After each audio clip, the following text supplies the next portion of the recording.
اچھا اب نالین پاک سے آغاز کی.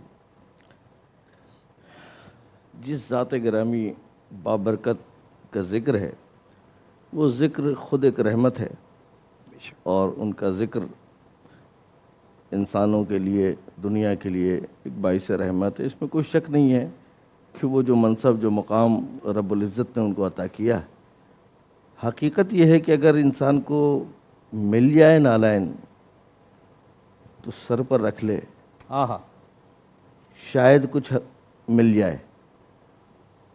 اچھا، یہ لفظ شاید بہت ساری جگہ اللہ نے استعمال کیا ہے، بہت ساری جگہ. خود آج رمضان مبارک کے دن چل رہے ہیں، اس میں بھی یہی کہہ رہا ہے، روزہ رکھو لعلکم تتقون، شاید تم متقی ہو جاؤ. ہائے ہائے ہائے. اللہ اس کے رسول کی اطاعت کرو لعلکم ترحمون، شاید تم پر کچھ رحم ہو جائے. اللہ. یقین نہیں ہے چونکہ تم لوگ وہ کچھ کرتے نہیں ہو جو کچھ بولتے ہو، تم وہ ہو نہیں. بات یہ ہے تم بات تو کرتے ہو لیکن تم رسول صلی اللہ علیہ وسلم کو جتنا بابرکت اور جتنا اعلیٰ منصب اور جتنا رسول اعظم کو جو مقام میرے رب نے عطا کیا وہ انسان اس کا تصور نہیں کر سکتا. واہ واہ واہ واہ. اور اگر اس کا آخری جملہ بتاؤں تو وہ یہ ہے کہ وہ اس کا محبوب ہے. واہ واہ، کیا بات ہے کوئی اس سے بڑی بات؟ کیا بات، کیا بات، کیا اچھی بات. کوئی دنیا کے بڑے سے بڑا فلاسفر اس سے بڑا جملہ لا کے دکھا دے ہاں. کہ وہ اللہ کا محبوب ہے، اس سے بڑی کوئی بات آگے لے آؤ. بے شک بے شک. اب تم چاہے اس کے کپڑے گنواؤ، جوتے گنواؤ، کچھ بھی گنواؤ، مٹی گنواؤ، اللہ کا محبوب ہے. واہ. یہ ہماری سعادت مندی ہے، جیسے اس وقت اس زمانے میں اصحاب نے کیا اور تمام چاہنے والوں نے کیا، مطیعوں نے کیا. یہ ان کی فطرت کا تقاضا ہے کہ ہم ان سے محبت کریں، یہ ہماری فطرت کے تقاضے ہیں. واہ. یہ ہم اس سے ہٹ نہیں سکتے، یہ ہمارا مزاج، ہماری فطرت، ہماری تخلیق میں یہ شامل ہے کہ ہم ان سے پیار کریں، واہ. ہم ان سے محبت کریں، واہ. کیا بات. اور یہ حق ہے. لیکن حقیقت یہ ہے کہ یہ میرے رب نے ہمیں اس کا حکم نہیں دیا.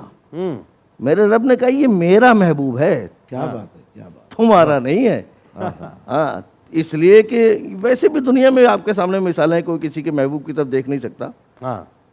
تو اس نے تو بتا بھی دیا کہ دیکھو یہ ایسا محبوب ہے کہ پوری امت کو ایک لکیر کھینچ کر بتا دیا کہ اس لکیر سے آگے مت آنا. اس سے مقام اور مرتبے کو بھی مقام اور متعین مرتبے کر دیا. کو ان کے بتانے کے لیے اس نے پوری امت کو بتا دیا صبح قیامت تک کہ یہ جو لکیر ہے نا، اس لکیر سے ادھر نہیں آنا. وَمَن يَتَعَدَّ حُدُودَ اللَّهِ، یہ اللہ کی حدود ہیں. ہاں. اللہ کی حدود کو اگر تم پار کرو گے نا تو وہ عذاب ہوگا کہ تم تصور نہیں کر سکتے. وہ بنی اسرائیل کو بھی یہی بات کہی تھی، سب کو اللہ یہ کہتا ہے.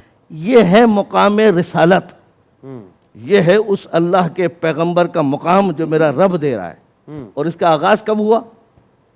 اس کا آغاز اس وقت ہوا جب کچھ نہ تھا، نہ آسمان کا شامیانہ تھا، نہ زمین کا بچھونا تھا، نہ دریاؤں میں پانی تھا، نہ پہاڑوں کے مینار تھے، نہ ستاروں کی جھرمٹ تھی، نہ چاند و ستارے کی چمک تھی.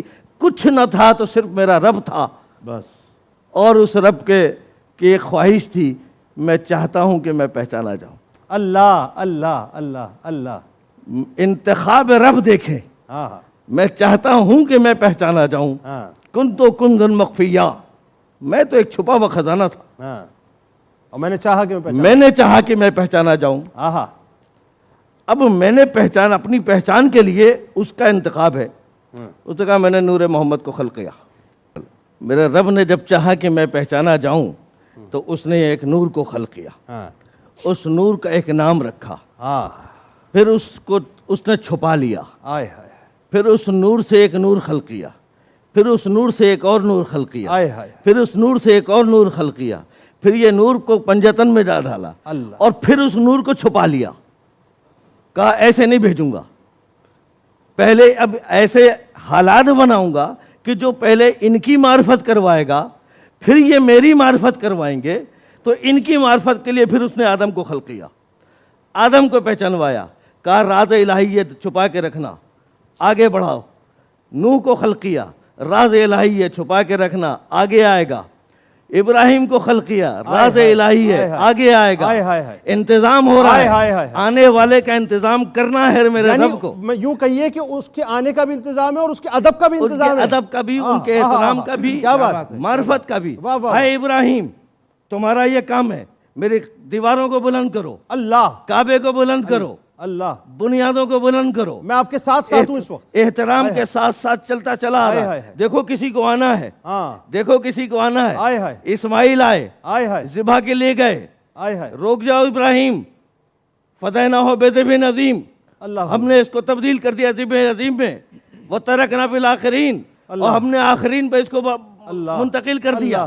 ابراہیم رک جاؤ، اسحاق آئے، اسحاق رک جاؤ، موسیٰ آئے، موسیٰ رک جاؤ، عیسیٰ آئے، عیسیٰ رک جاؤ، بتا دو آنے والا آ رہا ہے، اس کا یہ نام ہے، راز الہی ہے، نور الہی ہے، سما کے رکھو، سمجھا کے رکھو، محفوظ کر کے رکھو۔ عیسیٰ نے آگے بڑھایا، دنیا نہیں جانتی کہ عیسیٰ سے لے کر محمد تک کون تھے، لیکن جاننے والے جانتے ہیں۔ وہ راز الہی بڑھتا رہا، بڑھتے بڑھتے ہاشم تک آیا، ہاشم نے عبد المطلب کو دیا، عبد المطلب کے بعد وہ نور محفوظ ہوا۔ عبد المطلب نے کان میں کہا اے ابو طالب، یہ وہ نور الہی ہے جو راز الہی ہے، اس کو سنبھال کے رکھ، اس کی حفاظت کر۔ ابو طالب نے اپنی بیوی سے کہا، فاطمہ بنت اسد سے کہا اس کا خیال رکھنا ہے، حمزہ سے کہا اس کا خیال رکھنا ہے، علی سے کہا اس کا خیال رکھنا ہے۔ اے یہ محمد وہ نور الہی ہے کہ جس کو اس دنیا میں آنا ہے، اور یہ اس لیے آئے گا کہ یہ مجھے پہچانوائے گا۔ اللہ اکبر، اللہ اکبر، اللہ اکبر۔ علامہ صاحب کیوں کسی کے در پہ جائیں صاحب آپ کے ہوتے ہوئے؟ کیوں کسی کے در پر جائیں آپ کے ہوتے ہوئے؟ یہ اس شعر میں ایک قرآنی آیت کے ذیل میں اگر آپ دیکھیں تو آپ کو اور لطف آئے گا۔ واہ واہ واہ واہ واہ۔ اللہ تعالیٰ ارشاد فرما رہا ہے اگر یہ لوگ اے رسول آپ کے پاس آ جاتے اور آپ بھی چاہتے، جاؤ کا جی آپ کے پاس آ جاتے اور آپ بھی چاہتے تو اللہ ان کو معاف کر وَلَوْ أَنَّهُمْ إِذْ ظَلَمُوا أَنفُسَهُم جَاءُوكَ۔ اب یہاں آپ غور کیجئے، میں مختصراً ایک دو جملے کہہ دوں تاکہ وقت کم ہے، تو صرف اس میں کہ آپ کے پاس آ جاتے تو آ کے کیا کرتے؟ اے رسول آپ بھی چاہتے، ٹھیک ہے، اس کا مقصد یہ ہے کہ آ جاؤ رسول کے پاس، بس اصل بات یہ، ٹھیک ہے، لیکن جب آؤ تو اپنا سب کچھ چھوڑ کر آؤ، سبمٹ کر دو اپنے آپ۔ ہاں، پھر دل میں، ظاہر میں اور باطن میں کوئی اور نہ ہو۔ اگر کوئی اور ہے تو پھر نہ رسول چاہیں گے نہ اللہ چاہے گا۔ میرا دل چاہ رہا ہے آج میں ایکسٹرو دوں آپ کی بات کے اوپر، میرا دل چاہ رہا ہے، آپ کلام جاری رکھیں۔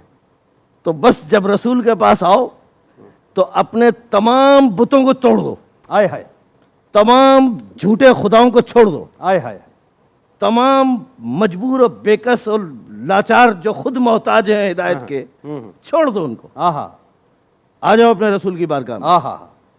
اور اس رسول کی بارگاہ میں جس کے دست دعا اگر بلند ہو جائے، اللہ اکبر، تو کمال معراج انسانیت، انسان اپنی معراج پر پہنچ جائے، نگاہ مصطفیٰ ہو جائے تو معراج مل جائے۔ کمال کی بات ہے۔ اللہ کہہ رہا ہے اے رسول اگر آپ بھی چاہیں اور یہ آپ کے پاس آ جائے، بھائی اتنی سی تو بات ہے، اور کیا، بھائی چھوڑ دو سب کو۔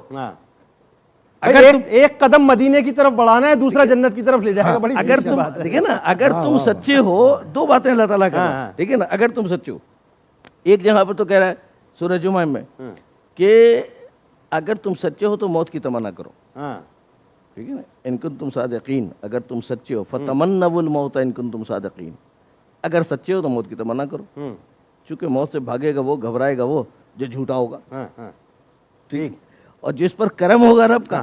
تو دوسری بات یہ ہے کہ اگر تم سچے ہو تو رسول کے پاس آ جاؤ۔ کیا بات ہے،